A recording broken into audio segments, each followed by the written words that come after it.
Tell me, what did you think of the event that took place here today? Today's event was one of the highlights of my life insofar as I've been telling the story for 9 years. I even told my story to Kathimerini magazine some years ago. My story has been discussed in the Irish Parliament, in the Irish Senate, in the Austrian Parliament, but yet nobody has been held accountable, nor have I been given any assistance. The central bank, our Kendriki Trapeza, is well aware of what happened. I walked in broad daylight and told them that I was breaking the law. I didn't know, as I said inside, that my chairman was a friend of the Prime Minister.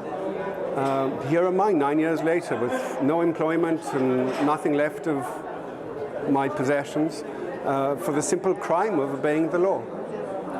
So you think that events like this, that have MEPs listening to stories of whistleblowers, yes, could somehow help and they could be positive towards stories like yours?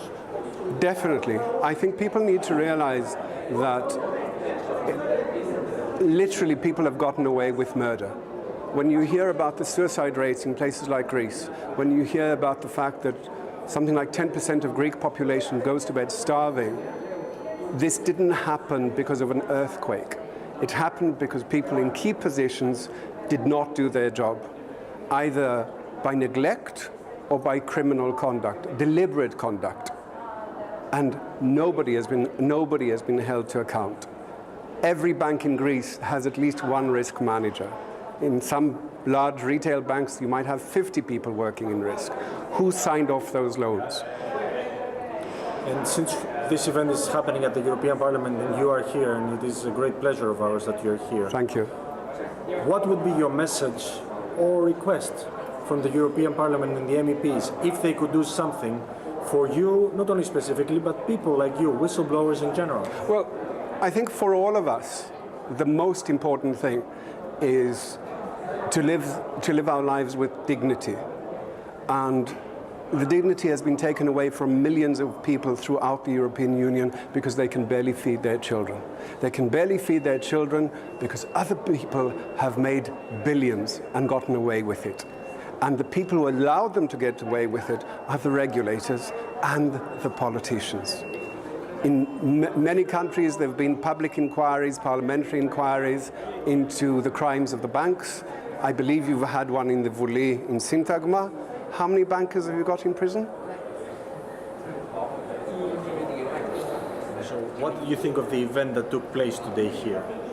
I think it was a very important event because we talked about the law which needs to be changed in respect of protection to the whistleblower. That's absolutely a key issue because if there is no protection for whistleblowers, then the information society needs will not be revealed.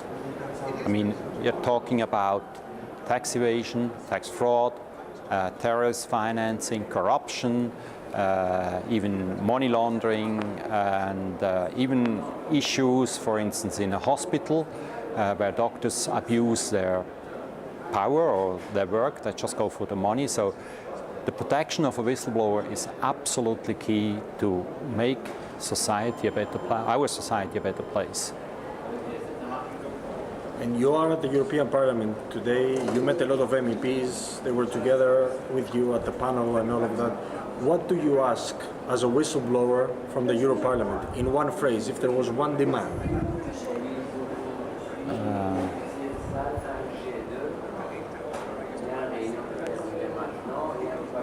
I would demand that a whistleblower protection law is in place as soon as possible. As simple as that. All right. And is there anything you want to add that I didn't ask you and you would like to say? If not, no, yeah. That's fine. What I think is, what I would like to say is there are countries who already have a whistleblower protection law in place which works. 3 weeks ago I was in Serbia and learned that their whistleblower protection law is effective because it was also supported by the Prime Minister of Serbia. Somehow I feel today what I've heard here and what I know from other European countries, because Serbia is not in the EU, in respect of whistleblower protection, we are in a third world country. Serbia is ahead of the game. It's incredible. J'ai deux questions. La première, c'est qu'est-ce que vous avez pensé de l'événement aujourd'hui, ici au Parlement européen? C'est une très bonne chose de continuer à mettre la pression, à la fois sur la Commission européenne et sur les politiques au niveau national, que ce soit grec ou autre. Et c'est en faisant ce genre de conférences qu'on continue à mettre la pression, qu'on continue à parler des lanceurs d'alerte, à surtout parler de comment trouver des solutions pour les protéger.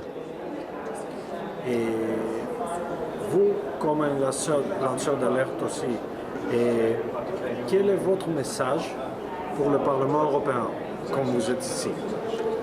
Il est très simple. Parler, c'est bien. Agir, c'est mieux. Moi, j'ai agi, et vous? Merci bien. Est-ce qu'il y a quelque chose que vous voulez dire que je ne vais pas demander?